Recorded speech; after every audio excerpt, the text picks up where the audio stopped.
Assalamualaikum warahmatullahi wabarakatuh. Perkenalkan, nama saya Vivi Agi Mulyani. Saya dari kelompok 3. Di sini saya sebagai MC dan akan mempresentasikan materi mengenai sistem dan prosedur penerimaan pasien pada rumah sakit khusus gigi dan mulut. Sebelumnya, di sini saya juga ditemani dengan rekan-rekan saya. Dan saya akan memperkenalkan rekan-rekan saya dari kelompok 3, antara lain yang pertama itu saya sendiri, yang kedua ada Nurul Holis, yang ketiga ada Lutfiana Suraya Maidina, yang keempat ada Vivi Wali, yang kelima ada Nadian Mawarni Kabau, dan yang terakhir ada Yuli Yulianti. Baiklah, untuk mempersingkat waktu, selanjutnya saya akan serahkan kepada rekan-rekan saya untuk memaparkan materi. Kepada waktu dan tempat, dipersilahkan. Rumah Sakit Khusus Gigi dan Mulut Kota Bandung yang terletak di Jalan Laksana Laut RE Marta Dinata nomor 45 Citarum Bandung Wetan Kota Bandung Jawa Barat 40115. RSKGM Kota Bandung adalah rumah sakit pemerintah yang berada di Kota Bandung. RSKGM ini khusus memberikan pelayanan kesehatan gigi dan mulut. Dalam meningkatkan kemampuan bersaing di dunia pelayanan medis, maka RSKGM ini harus mengembangkan keunggulannya. Fasilitas yang tersedia di RSKGM antara lain instansi rawat jalan, instansi rawat inap, instansi gawat darurat, instansi bedah mulut. Pada RSKGM ini memiliki proses penerimaan pasien. Pasien akan mendaftarkan diri kepada bagian loket. Petugas loket menerima pendaftaran pasien dan memberikan nomor antrian. Pasien akan menunggu antrian kurang lebih 90 menit. Dalam rumah sakit tersebut terdapat hambatan pada antrian yang panjang dikarenakan loket dan jumlah pasien tidak seimbang sehingga menyebabkan sistem tersebut tidak efektif.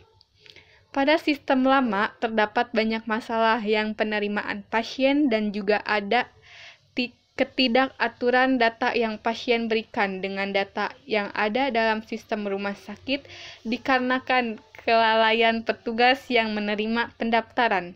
Kartu yang diberikan juga sering hilang oleh pasien sehingga pasien yang sudah terdaftar harus memberikan data kembali untuk mencari data yang dulu pernah terdaftar. Dan di sini ada struktur fungsi organisasi pada divisi penerimaan pasien RSKGM. Yang pertama, Direktur Utama adalah Pusat Pengembalian Keputusan RSKGM. Yang kedua, manajer pada divisi penerimaan untuk menyusun strategi sistem yang akan digunakan. Yang ketiga, petugas penerimaan pasien baru untuk mencatat data pasien baru yang mendaftar. Prosedur penerimaan pasien baru. Yang pertama, calon pasien baru mengisi formulir yang diberikan oleh petugas. Kedua, calon pasien baru memberikan formulir yang sudah diisi dengan data calon pasien kepada petugas loket. Ketiga, petugas loket memberikan nomor antrian. Keempat, calon pasien baru menunggu dipanggil oleh petugas. Yang kelima, setelah dipanggil, petugas memberikan format data untuk diberikan ke poliklinik. Selanjutnya ada masalah proses pendaftaran manual sehingga para pasien lama dalam mengantri. Kehilangan data pasien. Yang kedua, pemecahan masalah menggunakan pendekatan skema pemecahan masalah, yaitu standar. Yang pertama, proses pendaftaran dilakukan dengan efektif dan efisien. Yang kedua, data pasien dijaga kerahasiaan dan keberadaannya. Yang ketiga, memberikan pelayanan yang cepat dan tepat. Dan yang terakhir, pengelolaan informasi dilakukan dengan mudah dan cepat. Untuk poin 2 ada peluang. Yang pertama, teknologi dibutuhkan dalam mengelola informasi. Yang kedua, software dan hardware dilakukan dengan teknologi sehingga kerahasiaan dan keberadaan data pasien terjaga. Yang ketiga, informasi dibuat dengan format sederhana tetapi berkualitas. Untuk poin 3, alternatif solusi. Yang pertama, menggunakan teknologi berbasis online untuk mendaftar sebagai pasien baru. Yang kedua, pengendalian internal dilakukan pada semua divisi.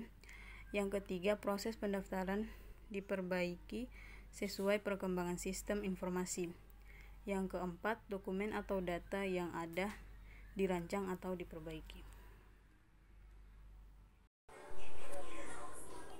Kendalanya yaitu terlalu memerlukan waktu yang banyak prosedur yang harus dilalui, banyaknya petugas yang lalai dalam bekerja, dan solusinya yaitu penerapan sistem informasi berbasis teknologi, memilih petugas yang kompeten.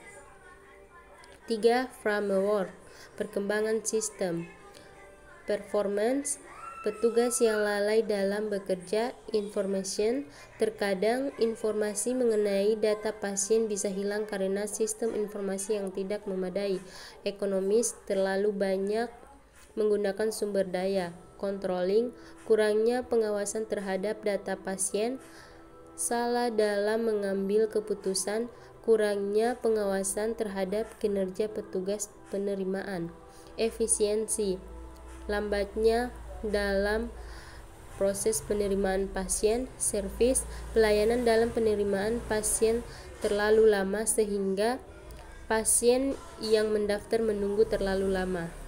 Terima kasih. 4. Flow of diagram atau flowchart prosedur pada sistem penerimaan pasien baru.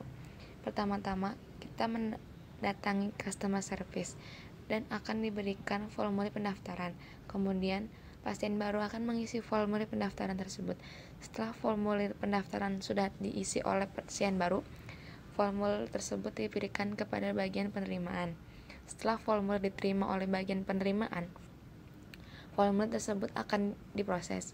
Setelah itu, barulah bagian penerimaan mengeluarkan kartu pasien. Kartu pasien tersebut lalu diberikan kepada pasien baru. Flow diagram atau konteks dan decomposition pada sistem penerimaan pasien baru. Pertama-tama, kita mendatangi customer service. Lalu customer service memberikan formulir pendaftaran. Kemudian kita mengisi formulir pendaftaran. Setelah mengisi formulir pendaftaran, kita mendaftar sebagai pasien baru dan memberikan formulir tersebut ke penerimaan pasien baru sebagai laporan penerimaan pasien baru. Baiklah, terima kasih kepada rekan-rekan yang sudah memaparkan materi tersebut. Di sini saya akan membacakan kesimpulan, yaitu prosedur penerimaan pasien baru. Yang pertama, calon pasien baru mengisi formulir yang sudah diberikan oleh petugas. Yang kedua, setelah diisi formulir, maka calon pasien memberikan formulir tersebut kepada petugas loket. Lalu selanjutnya, petugas loket memberikan nomor antrian. Lalu calon pasien baru menunggu dipanggil oleh petugas. Dan setelah dipanggil, petugas memberikan format data untuk diberikan ke poliklinik. Dan framework pengembangan sistem antara lain yang pertama itu performance, information, selanjutnya ada economies, controlling, efisiensi, dan service. Sekian dari kelompok kami. Jika ada yang ingin ditanyakan, dipersilahkan. Kurang lebihnya mohon maaf. Wassalamualaikum warahmatullahi wabarakatuh.